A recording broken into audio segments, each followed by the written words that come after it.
একটা সামান্য দিনকে অসামান্য কিভাবে করে তুললাম সেই ভিডিওই আজকে তোমাদের সামনে তুলে ধরলাম। হ্যালো বন্ধুরা, কেমন আছো তোমরা সবাই? আশা করছি সবাই খুব ভালো আছো। নিত্যানুপুর চ্যানেলের আরেকটি ভিডিওতে তোমাদের সবাইকে অনেক অনেক ওয়েলকাম। দিনটা ছিল 14 নভেম্বর।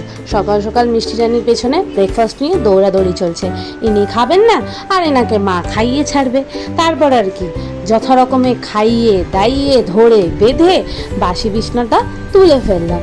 বাসি বিছনাটা তুললাম, তার আগে এনাকে যদি খাইয়ে শান্ত না করি উনি তো আবার বিছানা তুলতে দেবে না, আরেক জ্বালা। তো তারপরে কিছু অনলাইনে অর্ডার করে নিয়েছিলাম, জিনিসগুলো চলে এসছে। তো সেগুলো কি কি সেটা দেখে নাও এবার তোমরা।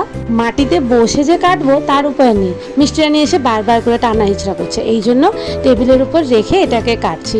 কিছুই না সেরকম, ঘরের যা নিত্য প্রয়োজনীয় জিনিস দরকার পড়ে সেটাই অর্ডার করে নিয়েছিলাম।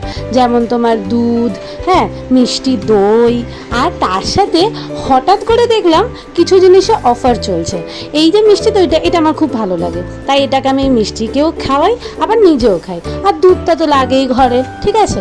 তার সাথে সাথে দেখলাম, যেটা বললাম যে তোমাদেরকে অফার চলছে, এই যে একটা ডাবার হানির সাথে আরেকটা ডাবার হানি ফ্রি। আনলাম, চলো চলো তাড়াতাড়ি নেওয়া যাক। তো নিয়ে নিচ্ছি, যদিও দরকার ছিল না। তারপর বাইরে জামা কাপড়গুলো মেলে দিলাম, যেগুলো ওয়াশিং মেশিনে ধুতে দিয়েছিলাম। তারপরে মেলে চলে এলাম আবার রুমে। এইসব করতে করতেই মিষ্টির আবার দুপুরে স্নানের টাইম হয়ে গেছিলো। ওকে স্নান করিয়ে লাঞ্চ করিয়ে একেবারে ঘুম পাড়িয়ে দিলাম। তারপর আর কি, এবার আমি আবার কিছু কাজ সারবো, যেমন ঘর ঝাড়ু পোছা, দেন করে আমিও স্নানটা সেরে ফেললাম। আর আমাদের মেয়েদের স্নান করার পরেই যেটা করতে হয়, খুব ইম্পর্টেন্ট কাজ, একটু ছোট্টখাট্ট রূপচর্চা। তো আমিও শুরু করে দিলাম আমার রূপচর্চা। প্রথমে টোনারটা লাগিয়ে নিলাম, এরপরে জাস্ট একটা ক্রিম লাগিয়ে নেবো, হয়ে যাবে আমার রূপচর্চা। মানে কি, এটাকে কি বলে বলো তো, এটা হচ্ছে পার্লারের থেকেও বেশি কস্টলি এই রূপচর্চাটা। এটার জন্য টাইম বার করতে হয়, সব কিছু করতে হয়। মানে কি বলবো, বরের কাছে বর বলবে তুমি কি লেপাপুতি করতে থাকো সারাক্ষণ, মেয়ে এদিকে তাকিয়ে থাকবে আমার দিকে, কিন্তু আমাকে তো এটা নিজের জন্য একটু টাইম বার করতেই হবে, তাই না? তোমরাও কিন্তু অবশ্যই নিজের জন্য একটু টাইম বার করবে। এরপরে আমি করে নেবো পুজো, তারপরে বসে যাব লাঞ্চ করতে। লাঞ্চে ছিল তেলাপিয়া মাছ সর্ষে বাটা দিয়ে, বড় বড় যে তেলাপিয়া মাছগুলো হয়, সাথে বেগুন ভাজা আর স্যালাড। মিষ্টির জন্য আলাদা করে একটু শশা কেটে রেখেছি, ও উঠলে পরে দেবো। তারপরে ওই যে বলেছিলাম একটা সামান্য দিনে আমি খেয়ে দিয়ে বসে পড়লাম লগ ইন করতে। আমার 4:30 থেকে শিফট ছিল, তো আমি বসে গেছি। কিন্তু আমি কাজ করতে পারি না একটু, জানো তো, একঘেয়ে, আমার কিছু না কিছু সাথে চাই। তাই আমি বসে গেছি কি নিয়ে, যেটা অর্ডার করেছিলাম সেটা নিয়ে, মানে ওই মিষ্টি দইটা। বুঝতেই পারছো, বাঙালি বলে কথা, মিষ্টি জিনিসের প্রতি ক্রেভিং থাকবে না। তাই বসে গেছি এটা নিয়ে। কে দেখতে আসছে? এইটাই তো ওয়ার্ক ফ্রম হোমের মজা, বুঝলে তো। তো খেয়ে নিলাম এটাকে আমি ফাটাফাট করে। ওইটুকুনি বাটি খেতে কি 10 ঘন্টা ধরে লাগবে আমার, বলো তো?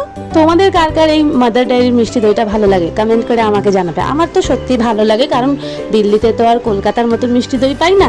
তাই ঘোলের স্বাদ কি যেন একটা কথাই আছে না, ওই দুধের স্বাদ ঘোলে মেটানো, ওই হয়েছে আমার অবস্থা। এবার সেই সময়টা এলো, যেই সময় এই সামান্য দিনটাকে অসামান্য করে তুলবো আমরা সবাই মিলে। না না না, ক্রেডিটটা পুরোপুরি মিষ্টির ঠাম্মি আর দাদানের। কারণ 14ই নভেম্বর তো চিলড্রেন্স ডে ছিল, আমাদের তো মাথা থেকেই বেরিয়ে গেছিলো।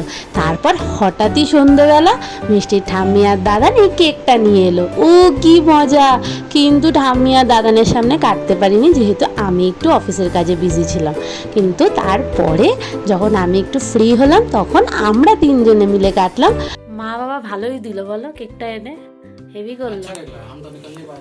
আজকের দিনটা মা বাবা ভালো করে দিল আমাদের, তাই না? আর এখানে আমি আর মিত্রানি বোঝাচ্ছি, মিত্রানি একদম কেকের কি বলে ছুরি নিয়ে একবারে রেডি, তাই না? না না, হ্যাঁ হ্যাঁ, চলো চলো, এনো ধরো তো, পুরো হাতের মধ্যে কেক। কেক দেখো কি করে, কোনো ব্যাপার না, ধুয়ে দিও। হ্যাঁ হ্যাঁ, ধরো ধরো, এনো ধরো। ও কাটার জন্য অস্থির, তাড়াতাড়ি ধরো। হ্যাঁ হ্যাঁ, চলো চলো, আমাকে ধরতে দেবে না। চিলড্রেন্স ডে, কি আনন্দ দেয়। ওই যে কাটতে পারছি, এটাই ওর আনন্দ। আচ্ছা আচ্ছা, ব্যাস ব্যাস, আর না আর না আর না, এবার একটু খাইয়ে দিই তোমাকে।